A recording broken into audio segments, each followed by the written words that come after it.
జగన్మోహన్ రెడ్డి గారి యొక్క అధికారం పోయిందండి. పవన్ కళ్యాణ్ గారు డిప్యూటీ సీఎం అయ్యారు. చంద్రబాబు నాయుడు గారు కూడా అమరావతి పోలవరం కూడా పరిగెట్టిస్తున్నారు అంటున్నారు. అలాగో మనకు ఒక అంటే ఒక సోదరులు ఎలా విడిపోతారో అలా విడిపోయాం. అది ఆంధ్ర కానీ తెలంగాణ కానీ. అయితే మీకు కొద్దిగా నాలెడ్జ్ ఉంటుంది, మీరు సీనియర్ జర్నలిస్ట్ కాబట్టి మీకు నాలెడ్జ్ ఉంటుంది. అక్కడ ఇప్పుడు ఉన్న మీకు వచ్చిన ఇన్ఫర్మేషన్ ఎలా ఉందంటారు? పవన్ కళ్యాణ్ గారి గురించి ఒకసారి చెప్పండి ముందు. టు బి ఫ్రాంక్ చెప్పాలంటే నేను ఆంధ్ర పాలిటిక్స్ మీద అధ్యయనం చేసేయడానికి నాకు సమయం దొరకట్లేదు. నాకు ఉన్న ఈ తెలంగాణ ఇష్యూస్ తోటి నాతో సరిపోతుంది. కొద్దిగా తెలిసిన విషయాలు. పవన్ కళ్యాణ్ గారు వ్యక్తిగతంగా నేను 2-3 సార్లు కలిశాను కాబట్టి హీఈస్ ఏ ఫిలాసఫర్. ఆయనకి ప్రజల పట్ల ప్రేమ ఉంది, ప్రజల జీవితాలను బాగు చేయాలనే అందరికన్నా ఎక్కువ తపన ఉంది, బాధ ఉంది, ఆర్తి ఉంది. కాబట్టి ఒక నాయకుడికి ఉండాల్సింది ఏంది? ప్రజల పట్ల ఎంపతి అండ్ సింపతి ఉండాలి. అది ఉన్నప్పుడు ఇప్పుడు చేయాలనే ఉద్దేశం, మంచి చేయాలనే ఉద్దేశం ఉన్నప్పుడు ఏదో విధంగా మనసుంటే మార్గం ఉంటది. కాబట్టి కాకపోతే ఆంధ్రాకి ఏంటంటే హైదరాబాద్ నగరంలో ఉన్నంత ట్యాక్స్ కలెక్షన్ లేదు. హైదరాబాద్ నగరం ఉండడం వల్ల తెలంగాణకు అడ్వాంటేజ్ అయింది. ధనిక రాష్ట్రము ఇక్కడ వీళ్ళు అవగాహన లోపం వల్ల, వీళ్ళ అహంకారం వల్ల లక్షల కోట్లు అప్పు చేశారు. ఇలా ఆంధ్రప్రదేశ్ ని చంద్రబాబు నాయుడు గారికి ఉన్న అనుభవం కావచ్చు, ఆయన బేసికల్ గా ఎకనామిస్ట్, ఆయన విజనరీ లీడర్ కాబట్టి వీళ్ళిద్దరు కాంబినేషన్ లో మెయిన్ అగ్రికల్చర్ ఎకానమీ తప్ప వేరే సోర్స్ ఆఫ్ ఇన్కమ్ లేదు వాళ్ళకి. అక్కడ ఇండస్ట్రీస్ రావాలి, సర్వీస్ సెక్టర్ పెరగాలి, టూరిజం పెరగాలి. కోస్తా ప్రాంతం, విపరీతమైన కోస్తా ప్రాంతం ఉన్నది, విస్తారమైన కోస్తా ప్రాంతం ఉంది. ఆక్వాకల్చర్ పెరగాలి, ఎకో టూరిజం పెరగాలి. టూరిజం ని ఇంటర్నేషనల్ స్థాయిలో తీసుకెళ్తే అక్కడ ఇన్కమ్ సోర్స్ వచ్చేది ఉంది. ఈ కులాల కొట్లాటలు, ఈ పంచాయతీలు అన్ని పోయి ఆంధ్రాలో ప్రజలు ఎందుకు మన జగన్ కి బుద్ధి చెప్పారు? ఈయన ఎంతసేపు సంక్షేమం అని ప్రజల్ని పిచ్చగాలు చేస్తున్నాడు, అభివృద్ధి అనేది శూన్యం అయిపోయిందని చెప్పే యూత్ మొత్తం గానీ చదువుకున్న వాళ్ళంతా కూడా బుద్ధి చెప్పారు. నేను ఏమంటున్నా అంటే చంద్రబాబు నాయుడు గారికి ఉన్న అనుభవము, విజనరీ, పవన్ కళ్యాణ్ గారికి ఉన్న చరిష్మా, ఆయనకి ప్రజల పట్ల ఉన్న అంకిత భావము ఖచ్చితంగా ఒక గాడిలో పెట్టాలి. దానికి కేంద్ర ప్రభుత్వం కూడా ప్రత్యేక నిధులు ఇవ్వాలి. ఎందుకంటే ఇలా హైదరాబాద్ తెలంగాణ విడిపోయినప్పుడు సర్ప్లస్ స్టేట్ తో తెలంగాణ వచ్చింది.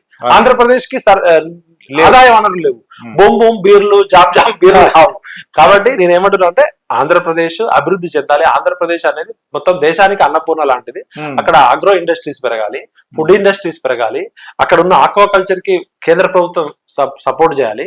ఈ 10 ఏళ్ల కాలంలో ఏదైతే వెనకబడ్డది అనుకుంటున్నదో ఆంధ్ర డెవలప్ అయితే మనకు కూడా మంచిదే కదా. 2 తెలుగు రాష్ట్రాలు గర్వంగా. ఇప్పుడు ఎక్కడికి పోయినా మన తెలుగు జాతి మనది మనది అనుకుంటాం. సరే, తెలంగాణ ఉద్యమం అప్పుడు ఆవేశంలో కొంత మాట్లాడుకుంటాం, అది ప్రజల మధ్య ఏం భేదాభిప్రాయాలు లేదు.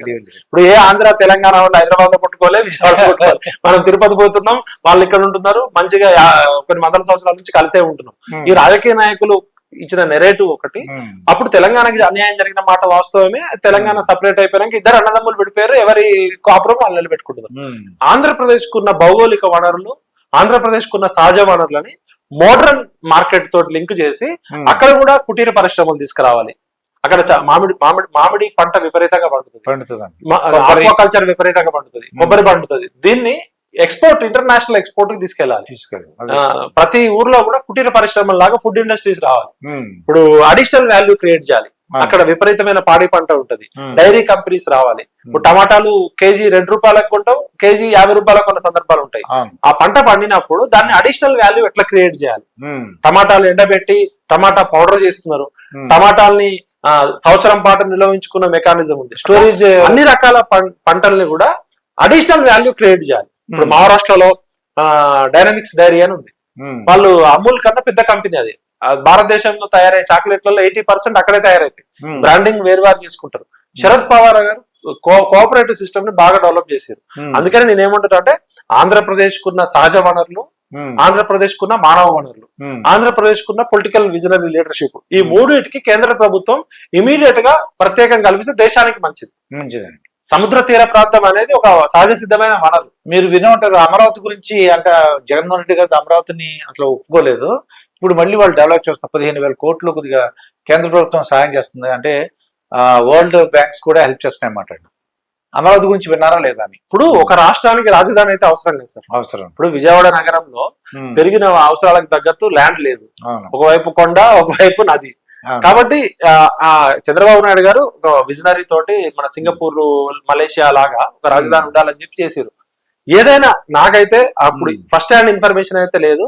బట్ నేను చంద్రబాబు నాయుడు గారు తో జర్నలిస్ట్ ఉన్నప్పుడు కలిసిన సందర్భం ఉన్నాయి, పవన్ కళ్యాణ్ గారితో మాట్లాడిన సందర్భం ఉంది. కానీ వీళ్ళిద్దరు కూడా ప్రజల జీవితాలు మెరుగుపరిచి ఆర్థిక అభివృద్ధికి తీసుకురావడానికి అల్టిమేట్ గా ఎంప్లాయ్మెంట్ జనరేట్ కావాలి.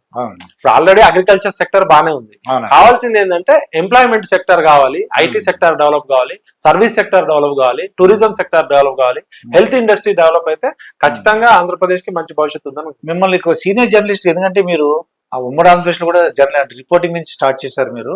అక్కడ సోషల్ మీడియా అని చెప్పేసి చాలా దారుణంగా, అంటే వ్యక్తిగతంగా, అంటే ఒక అమ్మాయిలు కానీ భార్యల్ని పిల్లల్ని బూతులు అనమాట అండి. ఇప్పుడు వచ్చి క్షమించమని అడుగుతున్నారు. క్షమించచ్చా క్షమించకూడదు అంటారు. ఇప్పుడు తప్పు ఎవరు చేసినా తప్పే.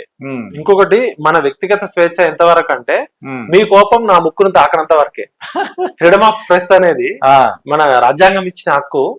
మీకు ఫ్రీడమ్ ఆఫ్ ప్రెస్ ఉంది కదా అని ఎవరు పడితే వాళ్ళని మాట్లాడితే, ఇంకా మా కేసీఆర్ గారు మంచోళ్ళు. ఒక రకంగా చెప్పాలంటే మేము విపరీతంగా తిట్టినాం కేసీఆర్. ఏ రోజు కూడా ఇప్పుడు ఆంధ్రాలో జరిగితే మేము ఎవరో మాట్లాడేటోళ్ళం కాదు. సరే, కొంతమంది మీద కేసులు పెట్టారు, అది ఇబ్బంది అయింది. కానీ ఇప్పుడు ఆ కల్చర్ రాను రాను తెలంగాణకు కూడా వస్తుంది. మాకు భయం అవుతుంది. కులాల మధ్య కుంపటి తెలంగాణలో లేదు, వ్యక్తిగత దూషాలు తెలంగాణ లేవు.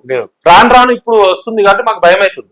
కాబట్టి అది సోషల్ మీడియా ఛానల్స్ కైనా మీడియా వాళ్ళకైనా రాజ్యాంగం 19(1) ఆర్టికల్ ప్రకారం వ్యక్తిగత స్వేచ్ఛ ఎంత ఇచ్చిందంటే, ఇంకొకళ్ళు వ్యక్తిగత స్వేచ్ఛను హరించే వరకే. అదే అమ్మని తిట్టడం, అక్కని తిట్టడం, బూతులు తిట్టడం, కర్మ విల్ ఫాలోస్ యూ. మనం ఏది ఇస్తే అది రిటర్న్ గిఫ్ట్ వస్తుంది. కాబట్టి దయచేసి ఒక మీడియా రంగంలో 20 ఏళ్ళు ఉన్నా కాబట్టి ఫస్ట్ మీడియా అనేది స్టాండర్డ్స్ సెట్ చేయాలి. మనమే విలువలు ప్రమాణాలు దిగజారితే ప్రజలు ఇంకా దిగజారుతారు. ఒకటి, రాజకీయ నాయకులు మాట్లాడే భాష, మీడియా ఛానల్స్ వాడే భాష అనేది చాలా ఇంపార్టెంట్. ఒక జర్నలిజం లో అసిస్టెంట్ ప్రొఫెసర్ గా పనిచేసిన అనుభవంతో చెప్తున్నా, మీడియా అనేది సమాజానికి ఒక దిక్సూచి లాగా పనిచేయాలి. అటు మెయిన్ స్ట్రీమ్ మీడియా పత్రికలు కానీ, టీవీ ఛానల్స్ కానీ, సోషల్ మీడియా కూడా బాధ్యత ఉంది. మనం ఎంతసేపు హక్కుల గురించి మాట్లాడతాం కానీ మా బాధ్యతను మర్చిపోతాం. ప్రజల జీవితాలను పెనం మించి పొయ్యిలో పడేయద్దు. ఇప్పుడు cigarette is injurious to health ఎట్లనో, the so called media is not dangerous to society అనే పరిస్థితికి తీసుకురావాలి. ప్రజలకి పనికొచ్చేది వార్త, ప్రజల జీవితాలకి పనికిరాంది ఏది వార్త కాదు. ఈ వ్యక్తిగత విషయాలు, ఈ రూమర్స్, వీటికి ప్రాధాన్యత ఇవ్వకపోతే మన విలువ మనకే పెరుగుతుంది. ఇలా ప్రజలు మీడియా అంటే గౌరవం ఇచ్చుకునే పరిస్థితి నుంచి చిదరించుకునే పరిస్థితికి రావద్దు. కొంతమంది వ్యక్తులు ఏం చేశారంటే, ఒక ఫ్యాక్టరీ లాగా, ఒక పరిశ్రమ లాగా, ఫ్యాక్టరీ లాగా, ఒక కంపెనీ లాగా పెట్టి 200 మంది 400 మంది ఎంప్లాయీస్ ని పెట్టి వీళ్ళ పని ఏంటంటే తిట్టడమే అనమాట అండి. అది వాళ్ళందరూ కూడా అరెస్ట్ అవుతున్నారు. ఇప్పుడు మీరు మనం ఏది ఇస్తే అది అంటే ఆంధ్ర మీద అంటే మీకు కామన్ గా 400 మంది ఇప్పుడు మీ మీద కోపంతో నేను ఏదో నాకు ఒక యూట్యూబ్ ఛానల్ ఉంది కదా అని ఇష్టం వచ్చినట్టు తిట్టినా అనుకోండి, అవన్నీ రిటర్న్ వడ్డీతో సహా నాకు కూడా వస్తాయి కదా. మీ సమయం వచ్చినప్పుడు మీరు కూడా ఇస్తారు కదా. మనం ఏది ఇచ్చినా రిటర్న్ గిఫ్ట్ ఉంటుంది అనే విషయం అది కేసీఆర్ ద్వారా తెలుసు. రిటర్న్ గిఫ్ట్ అని ఆయన ఫస్ట్ మాకు ఎవరికైనా. ఇప్పుడు మనమంతా హిందూ మతంలో పుట్టినాము, హిందూ ఫిలాసఫీ నమ్ముతాం. కర్మ అది మనం ఏది చేస్తే అది రిటర్న్ వస్తుంది, మళ్ళీ రిటర్న్ వస్తుంది. మంచి చేస్తే మంచి వస్తుంది, చెడు చేస్తే చెడు ఇంకెక్కువ వస్తుంది. కాబట్టి దయచేసి నేను రిక్వెస్ట్ చేసేది ఏంటంటే, సోషల్ మీడియా అనేది ఒక వెపన్ లాంటిది. దాన్ని మీరు మిస్యూజ్ చేస్తే రేపు పొద్దున ప్రభుత్వాలు ఇంకా కఠిన చట్టాలు తీసుకొస్తాయి. దాంతో మీకున్న ఫ్రీడమ్ కూడా పోతుంది. స్వేచ్ఛ అనేది చాలా విలువైనది జీవితంలో అన్నిటికన్నా.